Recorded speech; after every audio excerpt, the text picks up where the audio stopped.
Nyewe wenyewe hapo watu mmegombana, mmebomoleana nyumba. Wengine wamepigana. Kuna mama mmoja yuko pale, ana nyumba yake yumo, ameuziwa, yani yeye yumo ndani, kauziwa nyumba yake yumo $2.5 milioni. Kweli tumefikia huko jamani, Tanzania hii kisarawe. Yani unauza nyumba, mama na mtoto anauza mtoto wake na karoti Kariakoo. Karudi kakuta mtu yuko pale, anamwambia ukiingia hapa nitakuvunja vunja.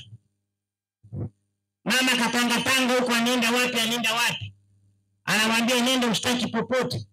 Mama kaenda akachukua stop order ya mahakama. Bado yule bwana kaja akabomoa nyumba. Sasa wewe una nguvu kiasi gani unadharau mahakama? Anyway, chebu mdharau DC ni mfupi. Hadi stop order ya mahakama unaidharau. Sasa mtu kama huyo kuna haja tena ya kumbembeleza? Wewe ni kupigwa show tu. Kwa sababu amekuja kibabe, wewe unakuja naye kibabe sasa. Ndio nimesema, na hapa vijana wengi wamekuwa madalali hawafanyi kazi. Pikipiki wanasomba watu, wana pikipiki zao. Mlete huyo.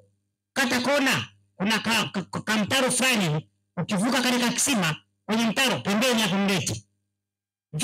Nataka niwaambie vijana, acheni udalali wa kuuza viwanja. Tafuteni kazi mfanye, fanyeni biashara. Mtaacha familia zenu mtaangamia. Acheni kuuza maeneo ya serikali. Acheni, tafuteni kazi mfanye. Ili nawaambia serious, acheni udalali wa kuuza maeneo ya serikali. Tafuteni kazi. Na kuanzia leo nataka niseme, yeyote anayetaka kununua eneo aende kwenye ofisi ya mtendaji wa kata, ofisi ya kijiji. Usikubali kununua eneo kwa mtu wala mjumbe. Kisheria mjumbe hauruhusiwi kuuza eneo la serikali wala balozi. Na mwenyekiti, naelekeza wajumbe wote waliotajwa, usubiri Jumatatu nitakupa orodha. Kama kuna mjumbe ambaye yuko kwenye uongozi wa kata ya kijiji amesaini document nje ya utaratibu, ajiuzuru. Viongozi ndio mnatakiwa uwe mfano. Umepewa ofisi ya serikali, uisaidie serikali. Tumekupa dhamana kuwahudumia Watanzania, kuhudumia wananchi.